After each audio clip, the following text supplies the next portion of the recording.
তো যাদের কলিজা বড়, মন বড়, তারা দান সদকা করতে পারবে ইনশাআল্লাহ। আর যার মন বড়, সেখানেই তো আল্লাহ নূর আসবে। সংক্ষিপ্ত মনে কি, সংকীর্ণ মনে আল্লাহ নূর কোত্থেকে আসবে? কথা বুঝতে পারেন নাই? তো দান সদকা বাড়ান। আপনি 1 টাকা দান করেন, 5 টাকা দান করেন, হালাল রিজিক থেকে 1 টাকা দান করেন, সেটা আল্লাহর কাছে অনেক বেশি পছন্দের।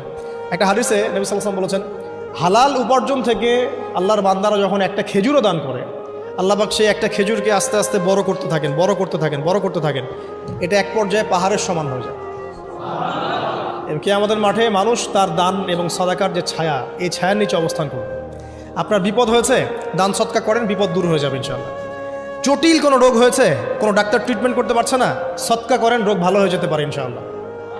সদকার ব্যাপক ফজিলত আছে। সদাকা, দান সদাকা, দোয়া, এগুলো তাকদিরের যে বিপদ আপদগুলো আছে না, ঝুলে আছে, আমাদের তাকদিরের বিপদ আছে না অনেক, এগুলোকেও সরিয়ে দিতে পারে আল্লাহ।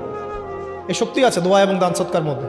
আল্লাহ পাক আমাদেরকে বেশি বেশি সাদাকা করার তৌফিক দান করুন, আমিন। আর সাদাকা নফল না করতে পারলেও কমপক্ষে ফরজ জাকাতটুকু দিবেন, ফরজ জাকাতটুকু দিবেন। কারণ জাকাত, সদকা এবং ব্যবসা, এগুলো হচ্ছে ইসলামিক অর্থনীতির মূল ভিত্তি, এর সাথে কৃষিকাজ। আর দুটো বলে শেষ করে দেই।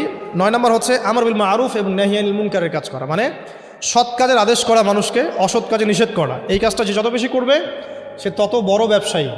কারণ কি, আপনার দাওয়াতে, আপনার লেকচার শুনে, আপনার বই পড়ে, আপনার নসিহত শুনে যদি একটা মানুষও দিনের পথে ফিরে আসে, ওই একটা মানুষের সারা জীবনের যে নেক কাজ, এই সমস্ত নেক কাজের একটা অংশ আপনি পাবেন।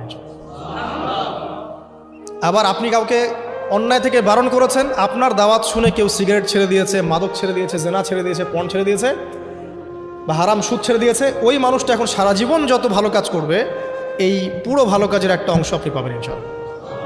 এর চেয়ে বড় কিন্তু কোনো ব্যবসা নাই। এই কাজটা করলে আল্লাহ পাকের রহমত নেমে আসে, আর এই কাজটা ছেড়ে দিলে আল্লাহ পাকের গজব নেমে আসবে।